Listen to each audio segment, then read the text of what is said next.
Hey, so we're back out here to do a follow-up on the GrazonNext, and had really good results.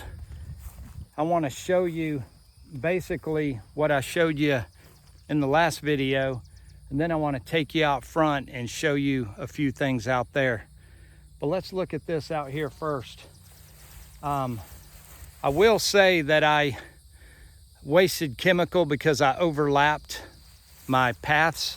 I couldn't see exactly where I was spraying, and the sprayer that I'm using doesn't have a foaming marking system on it. It's more of an older sprayer, and there is a dye that you can put in there to dye the chemical, and you can actually see it where you sprayed it, but I was told that it didn't work so well, so I didn't put any money in it. I thought that I would be able to see where it was wet and I could just spray where it wasn't wet.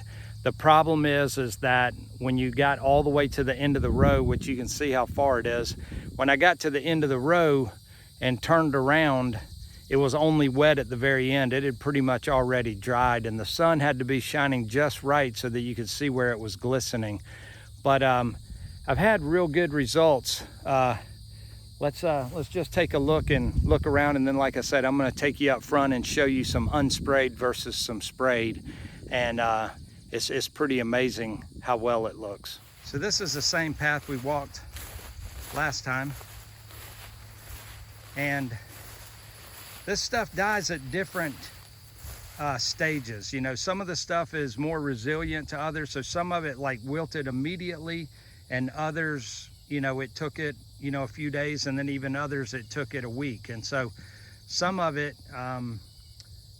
just didn't even get affected, but it's mostly because I missed it in the spray. So I have to go back and hit those areas that I completely missed. But if you look down, you can see all of this stuff is wilted, and you can see the brown weeds there all down at ground level. But this stuff is all dying out pretty well. Stuff is still dying. It's been 2 weeks, but I've got really good satisfactory results. I just have to go back and do a little bit of spot spray. And you see this thistle and this thistle, this stuff all got just clobbered. So remember, this was a really big thistle area here, and you see all the dead stuff in the ground. And let's go back over here to where these biggest stand of trees was.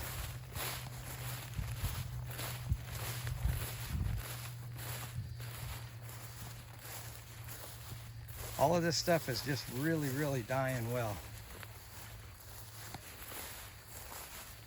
I'm gonna come in here and bush hog this tomorrow, and then we'll get down to the ground level and we'll see what how it affected the stuff that's at ground level. But this stuff's supposed to have a 3 to 4 month residual, and so it ought to continue to kill. If you don't remember, or if you didn't see the video of before we sprayed, let's go back and take a visit and see what it looked like. This stuff right here, these things come to a seed head, and they get that big burgundy. It goes from purple to burgundy. You see this one's already released all of its seeds. You got these kind of weeds down here. You got this, I don't even know what that is. I don't know if this is dog fennel or dogweed, but yeah, all this looks pretty good right here. This is all pretty good, but see, you got dandelions, and then you just keep going, you got more of that dog fennel, dogweed stuff. You start getting into woody products. Look at all this thistle right here. You got trees. You can just see there's just hundreds and hundreds of these fennels, and then all this kind of weeds down here on the bottom. If you didn't see that video in its entirety, I'll post a link to it at the end of this video. But let's go up front and look at the front pasture. The back pasture is, like I said, is was in just really bad shape. Front pasture was not near as bad, but let's go look at the front pasture and I'll show you some unsprayed versus sprayed.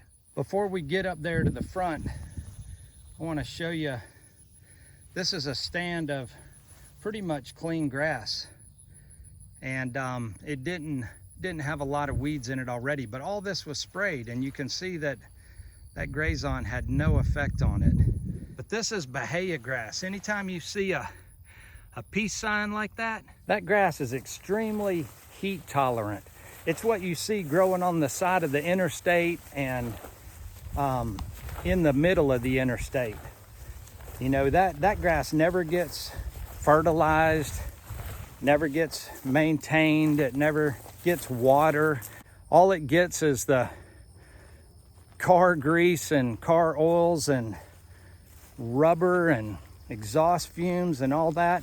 But it's extremely heat tolerant and resistant to all of that stuff from the automotive world. And so it's a really good grass to have around, and it's a low maintenance, easy grass to take care of because you don't have to water it and you don't have to, you know, it always does good to fertilize stuff, but I'm just saying, if you skip some fertilization or some liming or whatnot, you're not gonna have to worry about it. Your Bahia is gonna continue to work for you. I want to show you this stand of Bahia right here. This is the front going up, but just look at all this Bahia. And this is all what I'm after in the back, is just to get all of that back there just clean. Clean like this.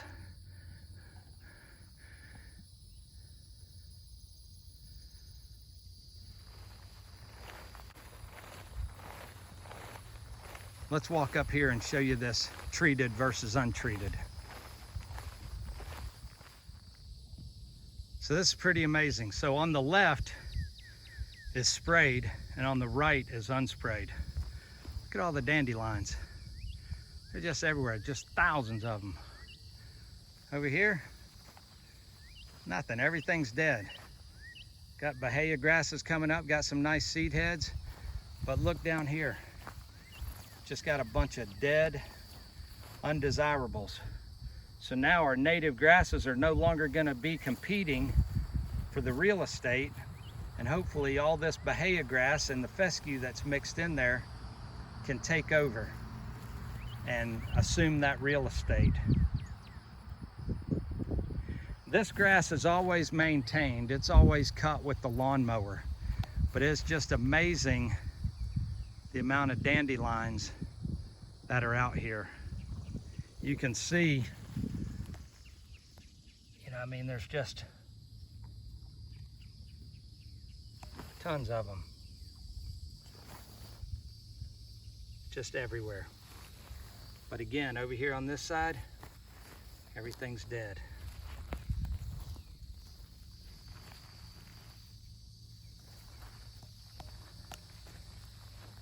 Pretty neat comparison to see that side by side. Let's go over here and look at the longer stuff and see sprayed versus non-sprayed. So out in the front pasture, it's a lot cleaner, like I said. So on the left over here is sprayed, and on the right is unsprayed. It's not as clearly visible as it was with the dandelions because there's the contrasting in color. But if you look on the unsprayed, we just got weeds all over. They're just everywhere. As far as you walk, they're there. But if you go right across the line, you see all that stuff, it's all died and it's all down at ground level.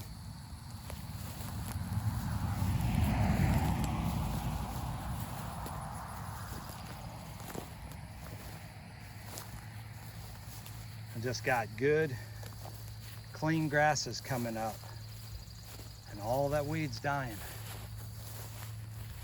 So it's pretty amazing. I'm very satisfied with the results. come back over here to the line, standing right on it, come straight down. It's got broadleaf. These look like thistles trying to come up.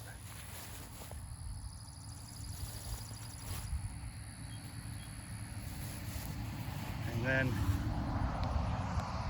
step over to the treated side. And this is just 2 weeks, folks. I mean, look how clean this grass is. Look at that death right there.